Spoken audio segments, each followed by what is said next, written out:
Hello there guys, and welcome back to the channel. So once again, a fairly chaotic day in the life of MCOC. We have the issue with the double, triple, quadruple or 17 tuple compensations being sent out to the players. Obviously we have a lot to discuss and kind of like stomach from the recent Kabam live stream and a bunch of new things happening. But in between all of that, I also noticed this post and I didn't really want to kind of leave it behind and get buried, so I did decide to highlight it. And again, a disclaimer here, I don't know the guy who made this post. I don't really interact with him. I probably have at some point because, you know, most people in relative tier 1 alliances and so on and so forth have, you know, met anyone somewhere, you know, in the line chat, but at the very least, we do not have any type of, you know, connection or anything like that. But I do think the fact that this post exists from a person that we're going to discuss is kind of an important indicator. Before I get into the base arguments, I also wanted to remind people of a base principle. Kabam is a company that, as far as we're concerned, for the most part, is providing service players, as in like they are providing a mobile game. And whilst my situation personally is different, where I am much more closely tied to Kabam than 99.9% players playing this game are, because, you know, a significant portion of my overall income does this YouTube channel. So, you know, a win for Kabam is a win for me, and when Kabam does poorly, it's harder for me to do well. But for 99.9% of you, this is a mobile game. And again, you know, you can expand on it. It's a community of friends, or it's stress relief, or it's a hobby, it's this or that. But ultimately, it is something that can be easily replaced. A significant portion of the players currently playing this game could drop it and pick up a new one and never look back and barely even think about it. People who have made friends here might miss it, but in general, a mobile game in our lives is not necessarily on the same level of importance as family, a job, we're going to discuss in a second. And again, we can pick a different game to play, console game to play, we can pick trading card game to play. We can pick a hobby of Warhammer 4000 and make some figures, or get into Star Wars, or a billion things. Possibilities are endless for people in terms of entertainment, hobby, you know, sort of downtime, get into reading books and learn a new skill. Do whatever makes you happy. Point is, it's not the same thing for Kabam. People working for Kabam depend on this game existing in order to support their families, in order to continue to live the way they do, pay the rent, pay their mortgages, and so on and so forth. It is a much bigger deal to them. And they sure shit need that way more than you guys do need this game. And I think they're starting to forget that. Especially after hearing the comments in the recent live stream about, you know, never stopping to have fun, or especially the, you know, dealing with the best humanity has to offer, or it's like, oh, I got touch grass and whatnot. You know, it doesn't feel like they understand the fact that it's their job, but it's the people's hobby. And it's much easier to replace the game that you play than find a new job. The fact of the matter is, they're going on the current course of malicious monetization, of their design philosophies, of their quality control, of everything getting bugged. If they maintain the same priorities and mindset that they have right now, this game not how much left. This game, for years, has been Kabam's cash cow.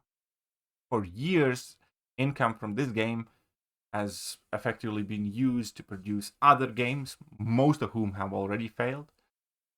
And the player base that currently plays the game whales, the spenders, the people who love Marvel, the people who are most invested, has ensured that they have a job, and has ensured that I have a YouTube channel here covering this game, and has ensured also the fact that, you know, Kabam can make other games and try different things and so on and so forth. And for that to happen, people have to be willing to come back and play and care. And they're not doing such a great job of convincing the player base that, number one, they are appreciated, but two, that they can course correct and do a better job. And a great sign, I suppose, would be the Blubberiest whale in the ocean.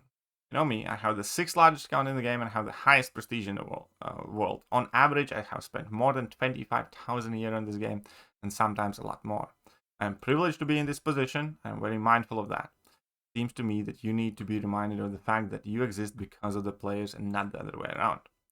This is coming much stronger from somebody like him than it is from somebody like me, or free-to-play player, or moderate spender. Because, you know, time and time again, and hundreds or thousands of times, I have heard the arguments like, you know, you're a free-to-play player. Like, you're a leech, you're a parasite, your opinion doesn't matter, be happy you have a game to play. That weren't addressed to me, but I have seen that language in forums constantly, in my comment sections, in line chats and stuff like that. And first of all, that is false. Because free-to-play players and very casual spenders and all of that are also significantly important part of the game. Because if there are not enough players, the game gets boring. Nobody likes to play by themselves or with the same few all the time. So while yes, you know, you could call free-to-play players like background mob or something like that in many cases, but it can't be argued that their existence is essential. Even at the very base argument, whales need free-to-play players to flex on. If there's nobody to flex on, you know, having a massive account all of a sudden becomes significantly less attractive to many players, most players. So free-to-play players are absolutely needed. Same as players that spend, you know, $100 a month or $20 a month or, you know, a few $1,000s a year. Those are kind of like crucial. I think that's generally like where a significant portion of the income obviously comes. And whilst, again, each individual player's thought and opinion doesn't matter as much, but it still does, especially if there are some collective trends.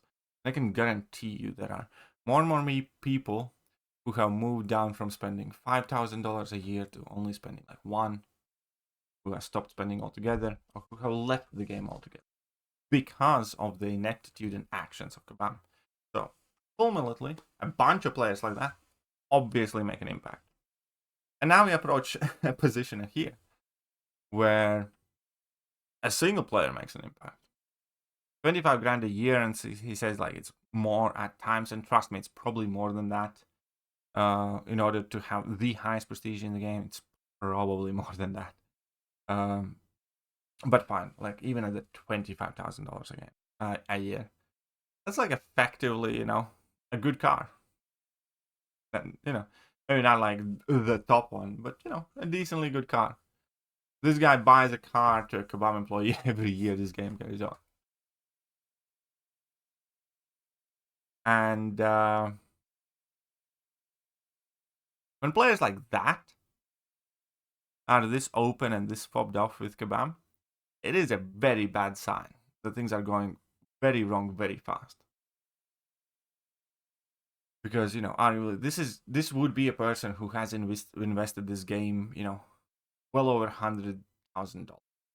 That's a huge amount of commitment to a mobile game. That's, you know, insane to me. But again, it all depends on your financial situation. So, the post is fairly aggressive, but we're going to go through it. Last time I failed to buy a newly released champion from the early release bundles, that was Serpent in March 2024. To be sure, I think I spent at least 1,500 trying to get him, but no dice. Guess what?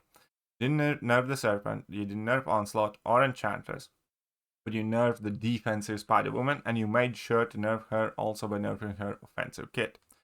You advertise shit logic, and then you even go against that. You could have just removed Spider-Woman's ensnare on defense, and despite all of the loud community voice calling for that, you decided to nerf her on offense anyway. This ingenious nature continues to be noted. I have often read or heard it said, Kabam needs money, they don't need your money. Well, they sure should need mine. No matter how good Dracula, Frankenderder are, I'm not buying them. What faith do I even have if they are good? They are allowed to be good just a few months later. None. When you did this, it's fantastically unfortunate that your processes have led to so many enthusiastic players being so disillusioned with the game. From my perspective, leave Spider-Woman alone, or at least leave her instead on offense. That's not going to happen, is it? No one should buy any of your new release champions. If you do, you could be buying Alexis that is planned to become Mercury Cougar. I genuinely don't think this is the only hang-up that has. This yet again feels like the level of emotion that's been building up for a while. And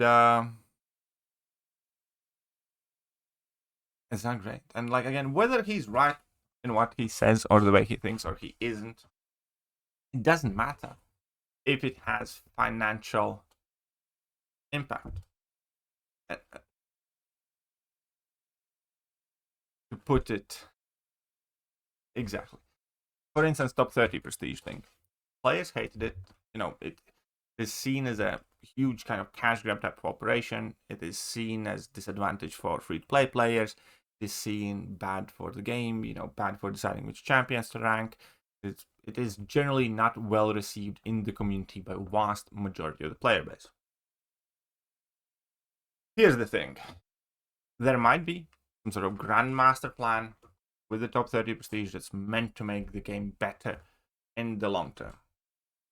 And maybe it would. Maybe looking back, you know, 2-3 years down the line, if the game's still alive, you could look back on and think like, oh yeah, actually, you know what? It's good that they changed the top 30 prestige. The game's better that way. It is possible. I don't believe it will be like that, but it is possible. However, if Kabam is doing the right thing for the betterment of the game, and if they, you know, actually succeed, it still doesn't matter if they can't sell it to their players.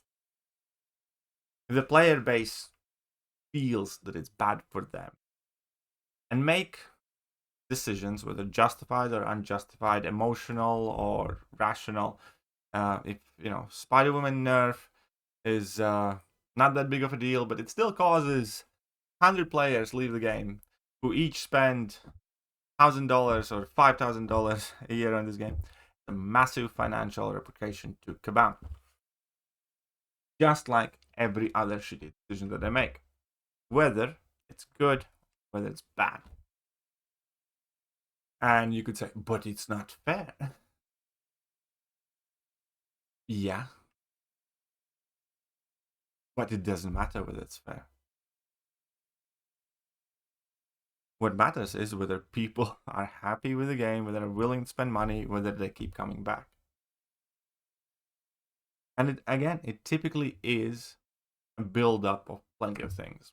Currently, we are in the boiling pot of very shitty AI, very lazy piece of content being produced, and, you know, not changing nodes, not content being like, you know, elder difficulty and all that stuff. Crap ton of bugs, and the situation with bugs never improving. Ever increasing levels of monetization. Ever increasing amount of bullshit defenders that demand a counter or you die. That type of thing is not fun. And more and more and more and more. Every single one of these things has already driven away players that would be currently playing the game and, you know, spending and so on and so forth. For every 10 players that say they will leave and don't, there is 1 or 2 or 3 who do. And then maybe one comes back, maybe one doesn't. But it is impossible to deny the fact that things like that are driving players. We all know. Like, look at YouTube. Like every other content creator is down in the dumps. We have lost a fair chunk of content creators this month alone. Quit, I'm tired, I am not coming back, I stopped spending, I'm boycotting, so on and so forth. All that's happening. And the fact that, we don't always see videos about it doesn't mean that, regular players, regular spenders, free to play, low spenders, or whales, doesn't mean that it's not happening in the background all the time, every time Kabam does something stupid. And it generally feels like Kabam's taking the player base for granted, because some people haven't left yet. And my personal biggest gripe with Kabam is that I think this game could have been 10 times the size it is right now if Kabam was better at selling the game to players, maintaining the game.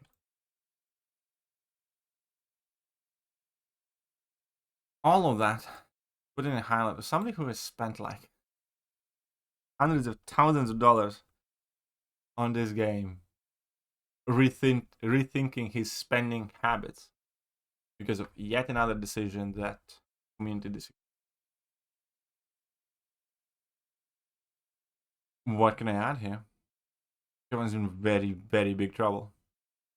And obviously then there's more in this thread, and he discusses more. Most of the thread kind of became about him boning with Grounded Wisdom and Demon's Fire, but that's every thread. That's the reason why I don't post on forums anymore. I could post anything about anyone or any way that these guys would come in and find a way to hijack the forum thread. So, which, by the way, is against the forum rules and should see them jailed or whatever. But who knows what the true story behind Demon's Fire and Grounded Wisdom, but those are certainly not the people I like to interact personally. However, this post is still good. Numbers don't lie. Kabam's MCOC revenue is down 50% over the 2020 number. 5 years and 50%. You can argue about COVID or anything else, but the game's reeling. Kabam's response has been to bleed the remaining player base dry. There's no one in their right mind who will replace me in setting where Kabam's plan to bleed the players dry is to be this anti-player. Eventually, the loss of revenue adds up, and all the people defending the indefensible are left with nothing to defend. Only Kabam can decide that they're trying to keep the game running. I assume that they have an end game date already. And it increasingly feels so more and more. And again, then the thread gets effectively hijacked by Grounded Wisdom, who basically... I don't want to read it all, but point is, the reason why I'm making this video is for the love of the game, truly. Because again, my income is tied to the popularity of this game, so I want this game. And for the love of the game, I urge Kabam not to think that this situation is over. I urge Kabam not to think of, the Spider-Woman situation is kind of blowing over, it can go back to business as normal or something. For the love of the game, I encourage Kabam. Active communication, decisive action, good decision making, and some quality control. In short, for the love of the game, please, get your shit together.